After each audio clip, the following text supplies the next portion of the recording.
Hello, and welcome back to the Strategic Advantage EdChatter.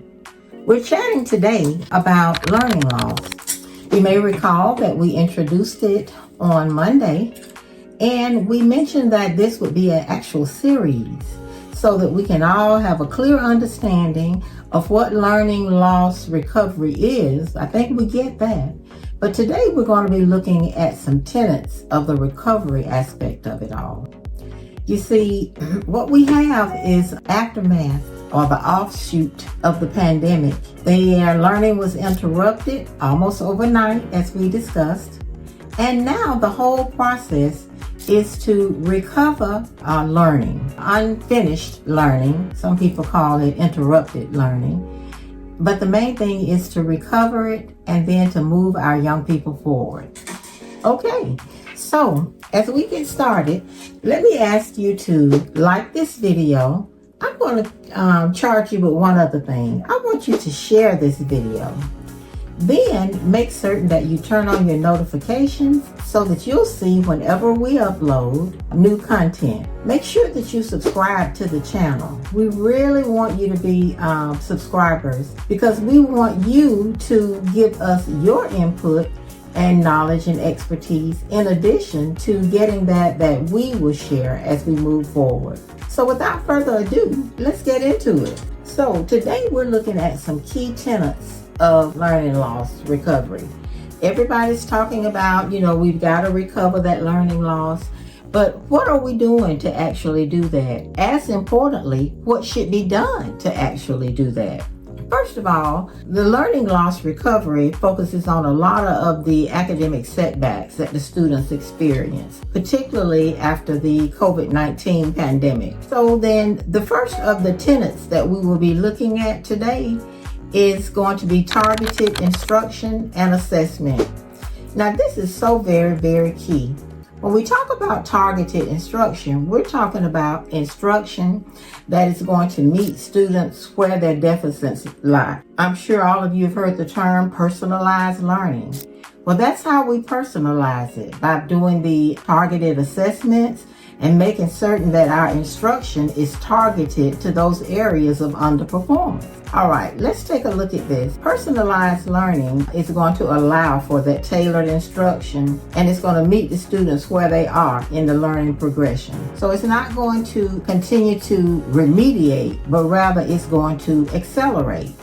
In fact, when we talk about personalized learning and we talk about learning loss recovery, we are looking at accelerating learning. That means that we're going to be teaching material across all content areas that's going to focus on grade level material. For too long, we focused on remediation, reteaching. Nothing wrong with that. It has its place, and that's a part of the differentiation and a part of accelerated learning. But that is not the accelerated learning, all right? The be all and end all, if you will. So what we want to make certain that we do is that we teach the grade level material, which is going to fill in those gaps as necessary along the way. But we're also going to be ensuring that students can move forward without being held back because of past learning loss. So the third tenet that we're looking at, all right, we've taken a look at our targeted instruction and assessment. We looked at acceleration rather than remediation. And now we're going to look at extended learning time. Common sense would tell us that if we lost some time learning and it's been interrupted and we've got to recover it, common sense tells us that we're going to have to extend that learning time. Now we can do that through summer learning programs. A lot of districts have already cut out, summer school, but it may be that we need to reinstate some summer school learning. Another thing that we need to consider is some Saturday schools. I know of a district that did a beautiful job with credit recovery and learning loss recovery by running some Saturday sessions. I think they ran like 10 to 12 Saturday sessions and just did a concentrated effort on those areas where students were underperforming and giving them a lot of exposure to grade level material, doing some scaffolding, looking at things that were coming ahead in the curriculum scope and sequence, and making certain that those students had that exposure. That's that building background and helping them be successful when that content currently under study. So extended learning time is yet another one. We need to provide more time so that we can fill learning gaps while at the same time, again, accelerating and moving students forward on grade level material. So then we need to say that a good part of learning loss recovery is going to be associated with high quality instruction. We're going to be talking about, as I mentioned yesterday, some titles versus talent. You have the title, but do you have the talent? We got to make certain that these students are placed with teachers who are high quality educators and they're teaching some high quality lessons. We want to make certain that they get additional practice and that teachers are employing promising practices, best practices, and making certain that students are exposed to activities and tasks that's going to move them forward faster, if you will. Another tenet of this learning loss recovery is social emotional support. We've heard a lot about SES over the last 3 to 5 years, but it's all the more crucial now that we have dealt with this pandemic and we're looking at the learning loss recovery. We need to address those emotional concerns such as trauma and stress and mental health challenges that can and do impede the learning. We also need to make certain that we are providing counseling and creating a supportive classroom environment for these young people. We've got to make certain that, again, we're meeting them at their need, not only academically, but socially and emotionally as well. You know, family and community engagement is a key piece in terms of learning loss recovery. We cannot expect the educators and teachers in the course of a given day to do it all. We've got to have that parent enforcement and engagement, and we've got to have communities to step up and get on board. I'm a part of one of the Divine Nine sororities, and we do a lot with working with young people in schools to tutor, offer homework help, and any kind of support that we can give. So we need more civic groups and faith-based groups and everybody else to step up to the plate, because this, again, is not going to rest solely on the backs of educators, but rather we've got to make certain that everybody is involved, okay? All right, let's keep rocking. The next thing that we want to do is to integrate technology. That's going to help greatly with learning loss and recovery.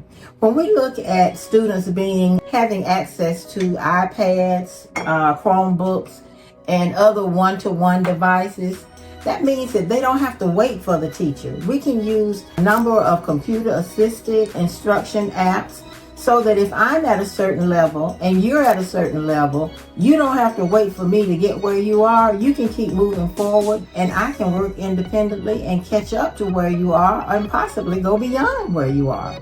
So when we talk about the technology integration, that's going to be very, very important. It's also going to be very, very important when we talk about direct instruction to students. They don't want what I'm giving you today, that direct talking all day. The sage on the stage idea is long, long gone away. They want some interactive technology that's going to really draw them into the content and hold their attention. We know that students are with your PlayStations and all of the other gaming systems. We know that we've got to have that technology because that is the wave of these students. That's what they relate. All right, another piece is going to be professional development. You know, when we thrust those teachers into that virtual learning environment, some of them had never taught virtually before, and we expected them to step up to the plate.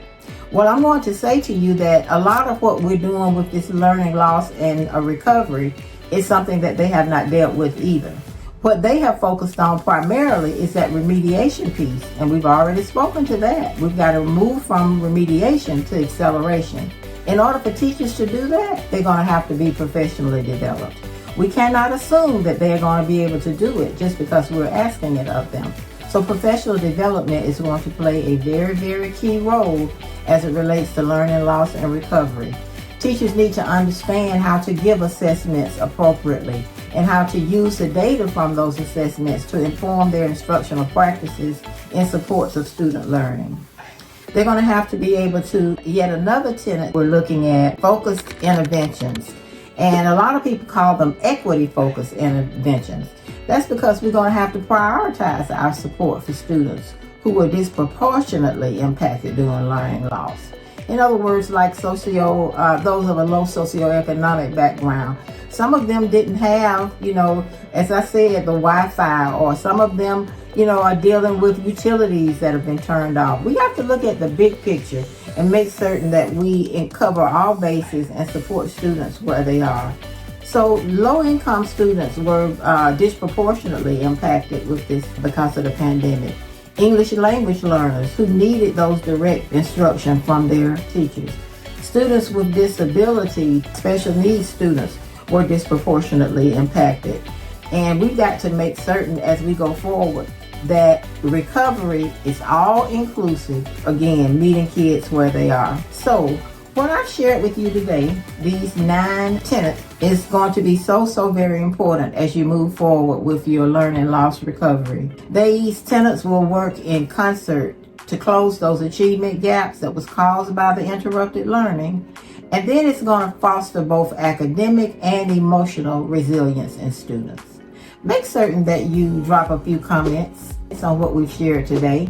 Tell us some of the things that you are doing or have been introduced to or asked to do as it relates to credit recovery. I say credit recovery, learn that too, but learning loss. Tell us what you know about acceleration and how you're using some or all or any of these tenets in your classrooms on a day-to-day basis, or in your schools, or if you're a superintendent as you're directing in your district.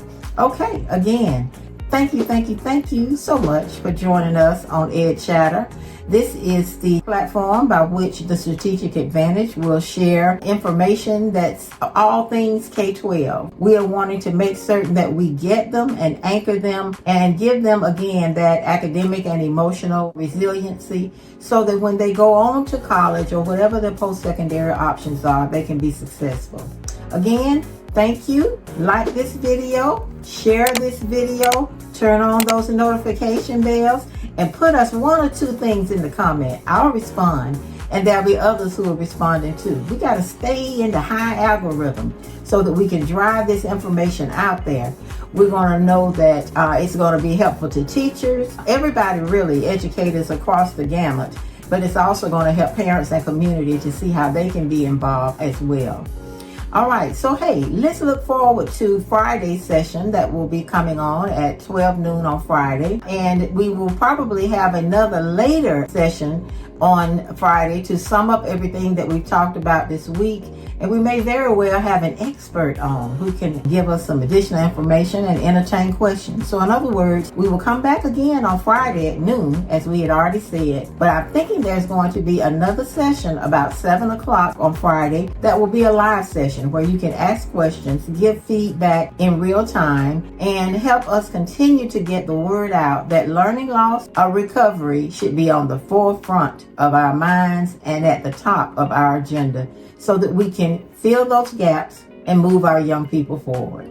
Thanks again for joining us for the Strategic Advantage EdChatter. Again, we've been talking about learning loss, and we'll have another session on Friday. See you then.